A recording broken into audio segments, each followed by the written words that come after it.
Hello everyone, this is my 190E 2.6. It's in 1988, 6-cylinder straight 6 engine. This one is in really nice condition. It's been to, actually it's been displayed in a showroom last year, or the year before actually. And just been to the recent German car show.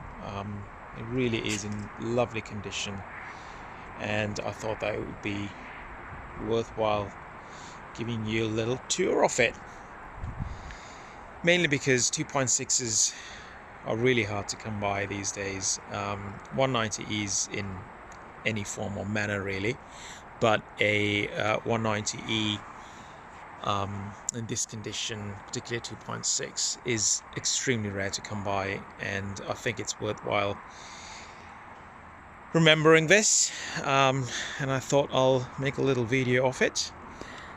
You can have a little look at the interior.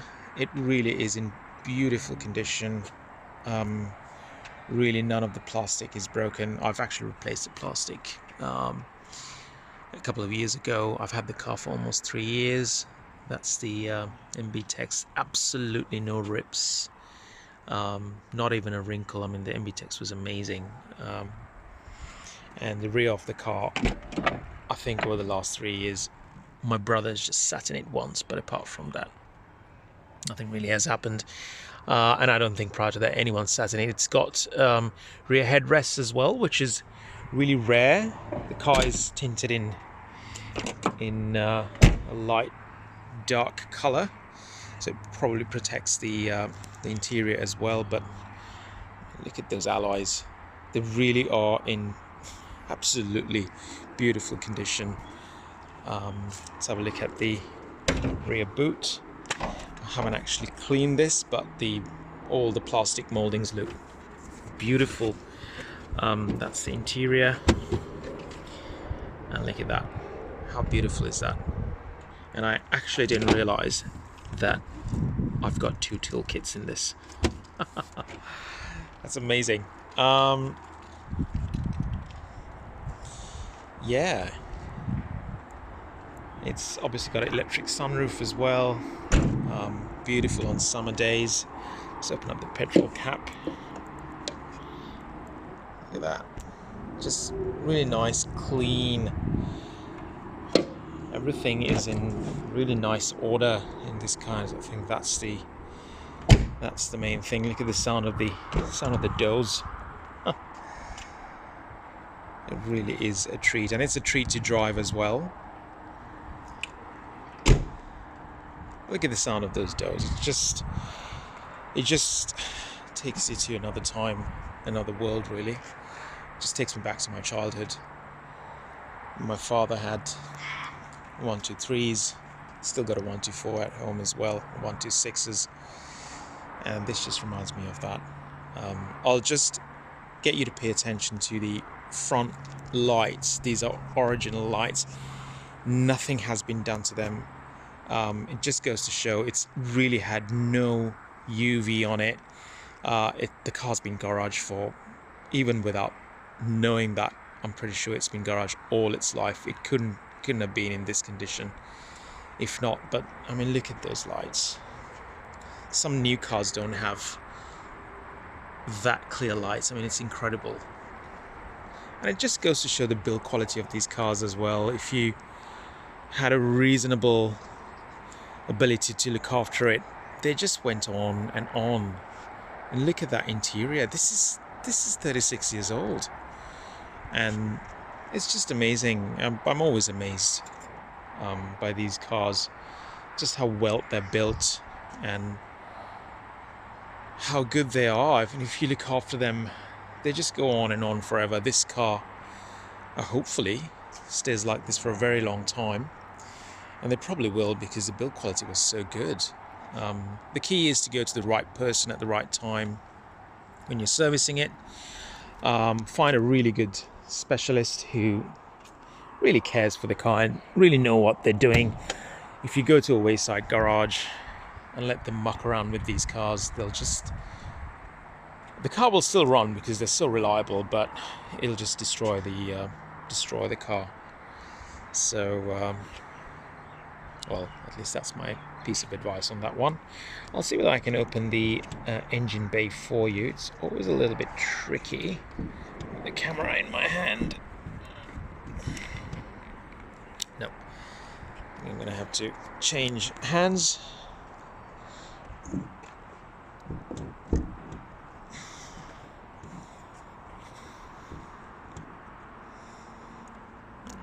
Just gonna put the camera down for a second.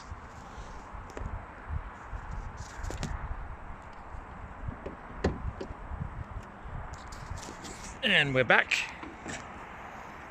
This is the engine bay. Look at the cell as well. It just looks like new. I just can't help myself but notice all this stuff. This is the compliance plate in Australia. All the Australian cars have a compliance plate. There you go, February